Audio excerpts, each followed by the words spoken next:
So folks, we left off on page 13. We closed out our workbook, and I'm at the bottom of page 13 right now, planning a workbook. Okay, so we're going to create a new one. There's no data file that we're going to use to make this one right now, so don't stress over that. So we've closed out the old one, and we're going to make a brand new one. So I've skipped over onto page 14, and there's some more things that you can look through if you want to on page 14. The steps begin on page 15 here. So creating a new workbook. So a new workbook, typically you're going to just get a blank workbook file. A lot of times though, if you're using a workbook, you're not going to create it from scratch. You are going to be given that by your boss or somebody like that. They may tell you to make one like this other one, or more likely they're going to have you filling cells out on various portions of it. So you're going to create a new workbook on page 15. So step one, so we're going to actually get into Excel here. I'm going to go to Backstage View and click on File, and we want to click on the word New. So that's step 2. Step 3 says to choose the blank workbook. So the first one in the list there. So once you click that, basically you get to see exactly what we had before, except there's nothing in it. And there's only one sheet at the bottom. There's no way to switch to any other sheets within this brand new one. So the other thing you might want to do is to be able to expand your sheet, make it magnified however you need to be able to see it. We want to, first thing on page 16, so I'm flipped over onto page 16, we want to rename the sheet in worksheet, and then we're going to call it customer order. So I'm going back to my worksheet. So I'm going to double click at the bottom where it says sheet 1, and now the whole thing is highlighted in gray. And I want to call this customer order. And then once you've done that, just press the Enter key, and then you can see your new worksheet, which was the same one, is now called customer order. So the second portion of page 16, insert and name the documentation and customer contact worksheets. So just to the right of the customer order, you can see that there's a new sheet button. So we want to click that one time, and then we want to click it twice. And so we're going to have two sheets there. So we've got a sheet 2, we've got a sheet 3. I'm going to double click on sheet 2, and I'm going to call that documentation, and press Enter. And then I'm going to double click on sheet 3 and call this one customer contact. So I've got customer order, documentation, and then customer contact. So I want to be able to move these things around now at the bottom of page 16. So move the documentation sheet. We want that to be the first one on the left because it's got the basic data in it, and having it to the left would be the first place the person would go to look. So if you're pointing at the documentation sheet, I'm going to press and hold the mouse button, and you can see the cursor turns it into like a piece of paper, and there's a little black arrow to the left. If I move it to the left of the word customer order and then let go of it, it actually moves the whole thing over, and so now I've got documentation, customer order, and then customer contact.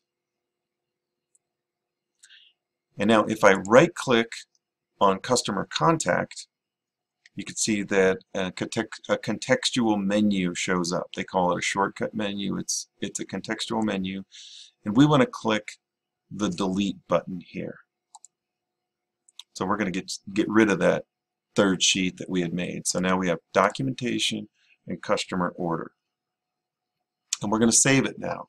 So this is going to work pretty much the same way that Microsoft Word does. So on the quick access toolbar, you can click on the goofy Save button at the top, or press Control S, And once you do that, we haven't done anything with it yet, so it's asking us to name it.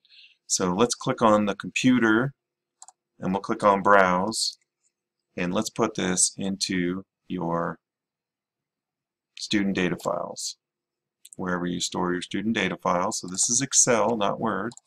Excel T1 through 4, Excel T1. I'm going to put it in the tutorial folder, and I'm going to call this, instead of Book 1, I'm going to call this, actually I'll give it my initials, SP Customer Order. So my initials, SP Customer Order. And then check at the bottom there to make sure it actually says Excel Workbook. And if it doesn't, make sure it says Excel Workbook. Probably does already. And then choose Save. Alright, so we've saved it. Now I can see that my name, my initials, and the name of the document are listed there at the top. And we've saved it. So, if I come down here, and I'm looking, we finished everything on page 17, and we're going to move over onto page 18. So, entering text. So we're going to enter text in the worksheet. Alright, so I've got my documentation, customer order, worksheets in the workbook known as MRH SP Customer Order.xlsx. And then at the top of page 18, press the Control and the Home key so that you get up to the very top. And I'm in cell A1, and I can see that it's listed as cell A1. And they want you to type the word sparrow and pond. Sparrow and pond. And then press the Enter key twice, so 2 times. And so now you should be in cell A3. And again, you can see that by looking at the name box and knowing that you're in cell A3. And now we want to type the word author. And then I'm going to press the Tab key 1 time. And now I'm in cell B3, and in cell B3 I'm going to type my own name, Matt Herr, as the author. I'm going to press the Enter key, and now I'm in cell A4. And once you're in cell A4, press on or type the word date, then press the Tab key. And we're just going to leave that blank for now. We'll do something fancy with it in a little while. In cell, I'm pressing Enter key, and cell A5, I'm going to type the word purpose. Press the Tab key, and it says to type to record customer book orders and a period. Once you've got that done, you can press the Enter key, and yours should look like mine.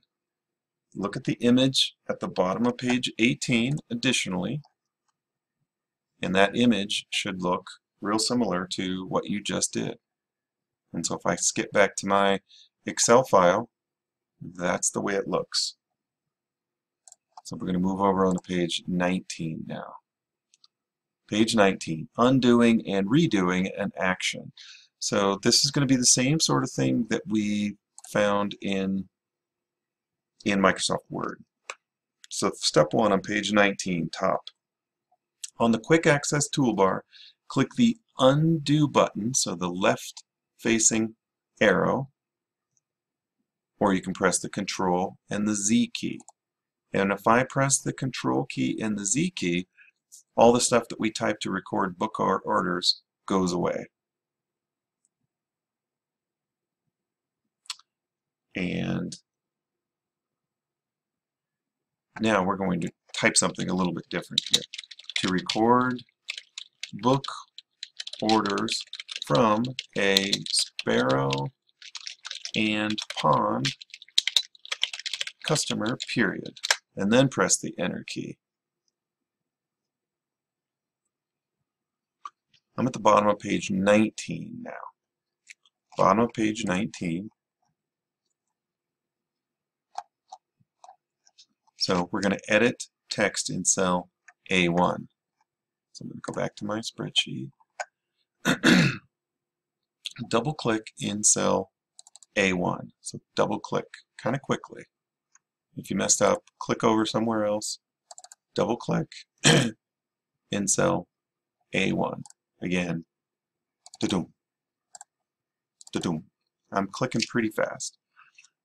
So I double clicked in there, and now it's blinking inside of cell A1. And you can press the arrow keys to go back and forth in the sparrow and pond. And we want to move the arrow key to the right until we get to the right of the word and then we want to backspace and remove the word AND and replace it with an ampersand. And then once you've done that, press the enter key. And then you can see you go to cell A2, but your cursor is not blinking. The insertion point is not blinking anymore. So if we flip over to page 20, here's the image on page 20. So this is what yours should look like. So we're going to go to the bottom of page 20,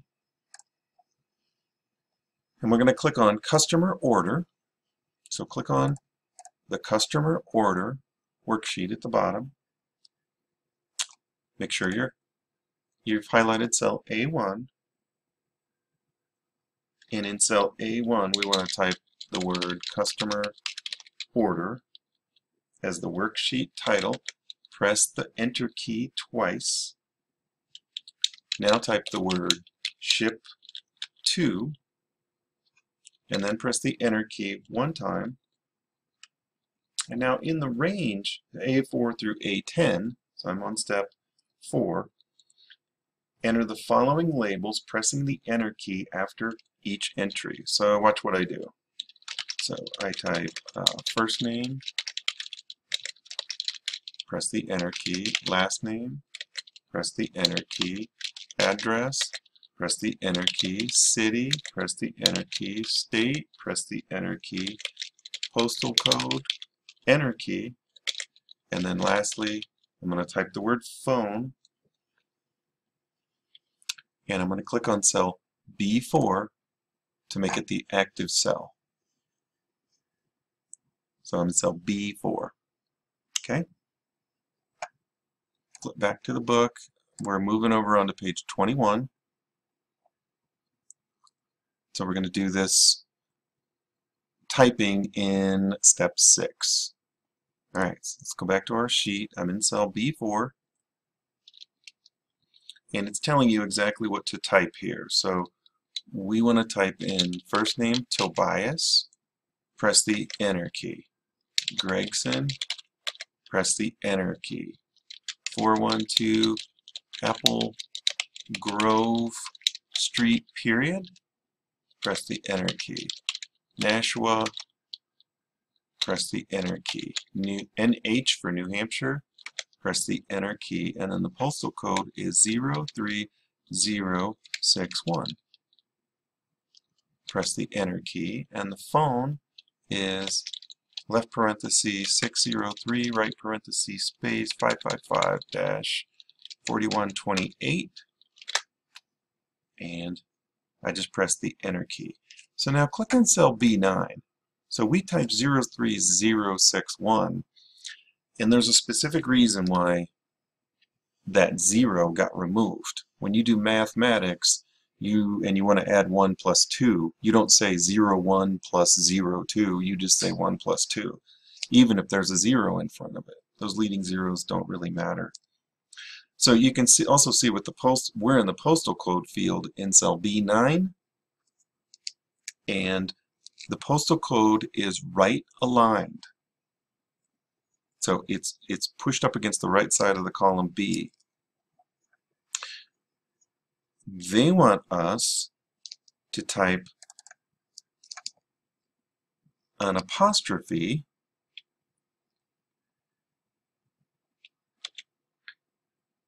followed by a 0 in cell B9, and then press the enter key.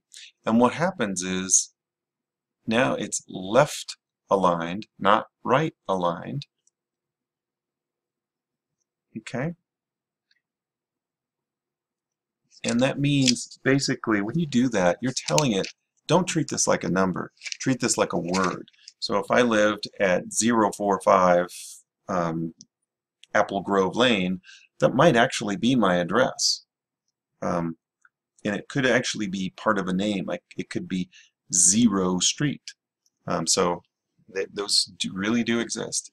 So we want this to treat it like text and not like a number. And so that's what the little apostrophe thing did. There's some other ways for us to pull that off, but that's a pretty easy trick to use. And if you flip over to page 22, you should see that yours now looks like the image here. If it doesn't, stop the video, go back, and make sure you've got this part. So we're going to go over to page 23, and we're going to skip down. We're going to enter the current date into the documentation sheet. So if I go back to my Excel spreadsheet, I'm on step 1, click on documentation, click on cell B4. You could also literally type that in the name box. Whoops. B4, press the enter key and it'll take you there as well. B4. We want to type the current date, okay?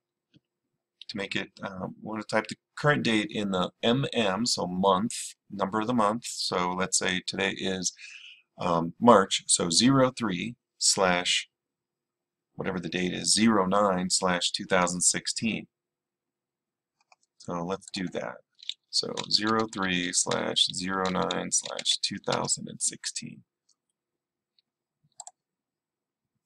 And you can also see that it drops that leading 0 off of there as well on both the 3 and the 9. Okay, so we've got the date in there now. You can also look back on page 22 and it gives you some of those different date formats that are acceptable. So I'm going to click over to the customer order sheet, bottom of page 23.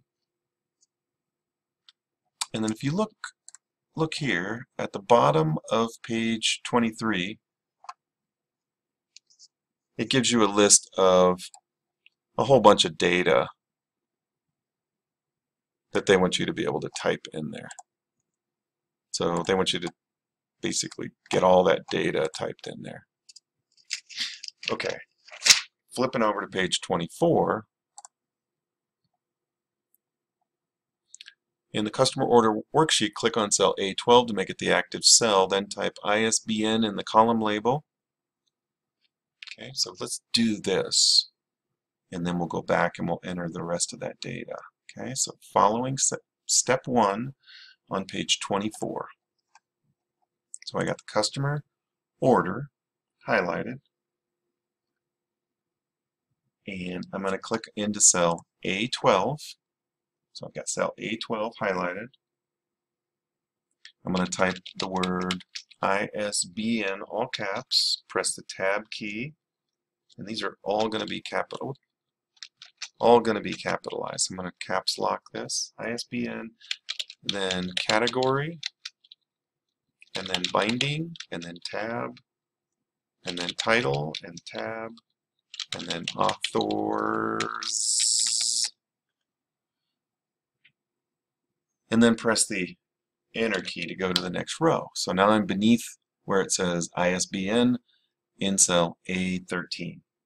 So in the cell A13, all the way down to E17, okay, in that section, we're going to type the information from that picture that we just looked at in the previous page. So let's go back, and you can see all this highlighted stuff here. That's what we want to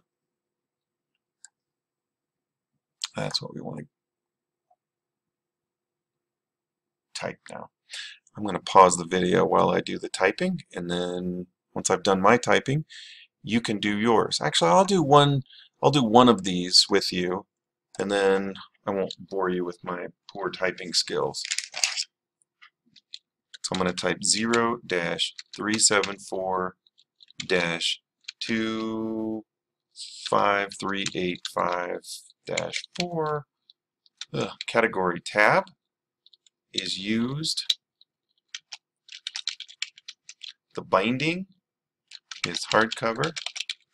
The title is Samurai William :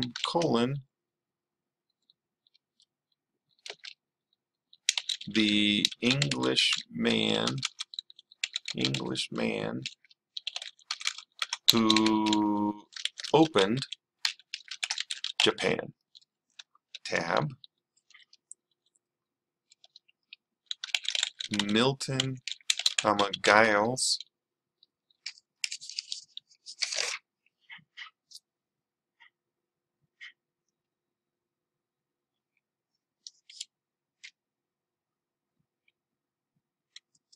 and I'm going to pause and we'll pick back up after I've gotten all of my data typed in, as in the picture on page 117. And you'll need to get the data, so you can see the data on page E20 or Excel 23.